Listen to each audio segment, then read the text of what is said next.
India गठबंधन के नेतृत्व को राष्ट्रीय जनता दल के सुप्रीमो लालू प्रसाद यादव ने एक बड़ा बयान दिया है। उन्होंने मंगलवार सुबह पत्रकारों से बातचीत के दौरान कहा कि इंडिया गठबंधन का नेतृत्व पश्चिम बंगाल की मुख्यमंत्री ममता बनर्जी को दे देना चाहिए। वहीं कांग्रेस की आपत्ति के सवाल पर उन्होंने कहा कि उनके कहने से कुछ नहीं होगा, ममता बनर्जी को ही नेतृत्व देना चाहिए। यानी लालू प्रसाद यादव ने कहा कि राहुल गांधी को नेतृत्व नहीं मिलना चाहिए। वहीं सीएम नीतीश कुमार की महिला संवाद यात्रा पर राजद सुप्रीमो ने विवादित बयान दिया। उन्होंने आरोप लगाया कि वह नयन सुख के लिए जा रहे हैं, आंखें सेकने के लिए यात्रा कर रहे हैं। 2005 के विधानसभा चुनाव 225 सीटें जीतने के लिए सीएम नीतीश के दावे के सवाल पर लालू प्रसाद यादव ने कहा कि पहले वो अपनी आंखें सेक लें, तब यह दावे करें। अब आंख सेकने ही जा रहे हैं। इधर 2025 के विधानसभा चुनाव को लेकर भी राजद सुप्रीमो ने एक बड़ा दावा किया। लालू यादव ने कहा कि महागठबंधन बिहार में विधानसभा चुनाव जीतने जा रहा है। पत्रकारों के सवाल पर उन्होंने कहा, हम लोग फिर से सरकार बनाने जा रहे हैं, जनता हम लोगों के साथ है।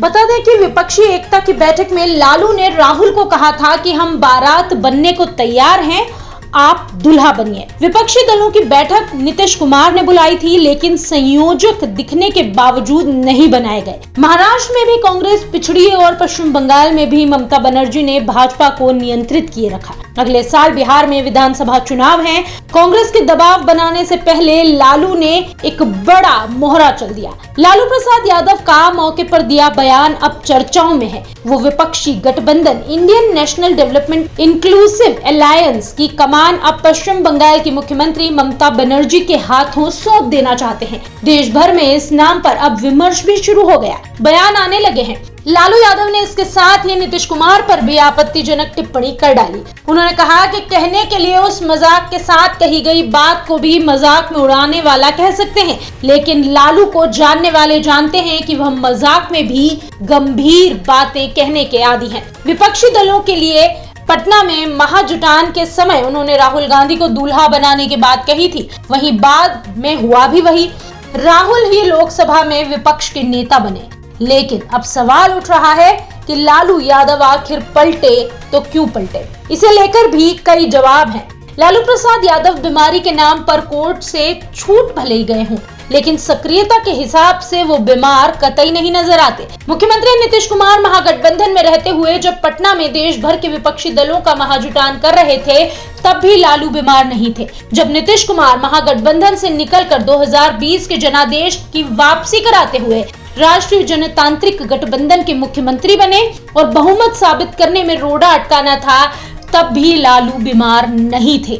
लोकसभा चुनाव में विपक्षी दलों के पक्ष और प्रधानमंत्री नरेंद्र मोदी के खिलाफ वोट कराने की अपील करते समय भी लालू यादव बीमार नहीं थे।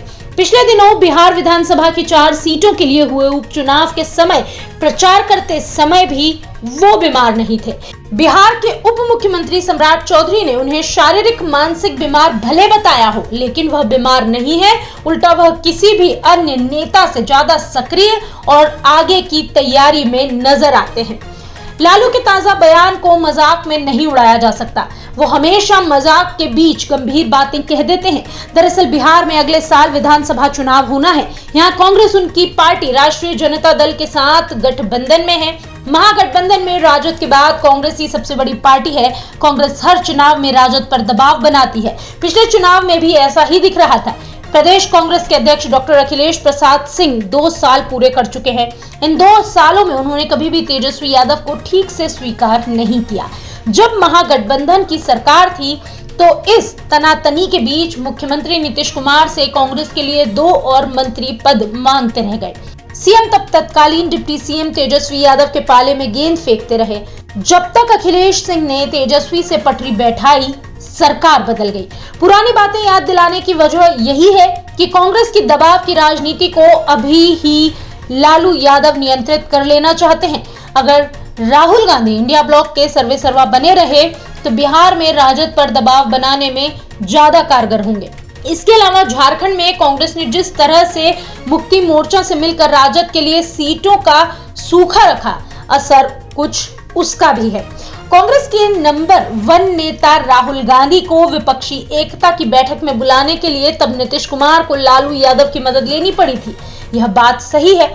इसके साथ यह पक्की बात भी है कि लालू यादव अपने बेटे तेजस्वी को बिहार की कमान दिलाना चाहते थे, लेकिन सीएम नीतीश कुमार को केंद्र में विपक्ष की राजनीति का सर्वोच्च पद नहीं देना चाहते थे। देना चाहते तो विपक्षी एकता के लिए हुई पहली बैठक में संयोजक नीतीश कुमार को यह पद उसी समय दे दिया गया होता। लालू प्रसाद यादव ने राहुल गांधी को कह दिया था, आप दूल्हा बनने की तैयारी कर लीजिए, हम बारात लेकर जाने की तैयारी में हैं। कहने को उन्होंने शादी की बात भी की थी, लेकिन उस मजाक के पीछे विपक्षी एकता के संयोजक का पद भी उन्हें देने की बात कह डाली थी। आगे की बैठकों में यह बात और साफ हो गई जब लालू ने खुद राहुल गांधी को नेतृत्व करने के लिए कह दिया। नीतीश कुमार बाहरी तौर पर हर बार ऐसे किसी पद के लिए मना करते थे, लेकिन जब लालू ने उनकी मन की बात नहीं समझी तो उन्होंने कड़ा फैसला लिया।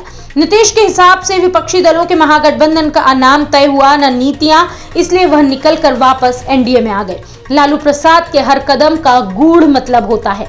राहुल गांधी को बुलाकर मटन पार्टी कराने के बावजूद जब लोकसभा चुनाव में उनका कोई प्रभाव नजर नहीं आया तो लालू प्रसाद दूसरी जगह संभावनाएं तलाशने निकल पड़े। उत्तर प्रदेश में उनकी दिवंगत मुलायम सिंह यादव के परिवार से नजदीकी रिश्तेदारी है। अखिलेश यादव की समाजवादी पार्टी ने महाराष्ट्र में कांग्रेस की हालत सामने आने के बाद बाबरी मुद्दे के नाम पर सहयोगी उद्धव ठाकरे की पार्टी से नाता तोड़ा। महाराष्ट्र में एक तरफ कांग्रेस पूरी तरह ध्वस्त होती दिखी, दूसरी तरफ बिहार से सटे पश्चिम बंगाल में ममता बनर्जी, केंद्र की नरेंद्र मोदी सरकार और बीजेपी पर हमेशा भारी रही। ऐसे में लालू का ममता के प्रति समर्पण कोई अजूबा नहीं है।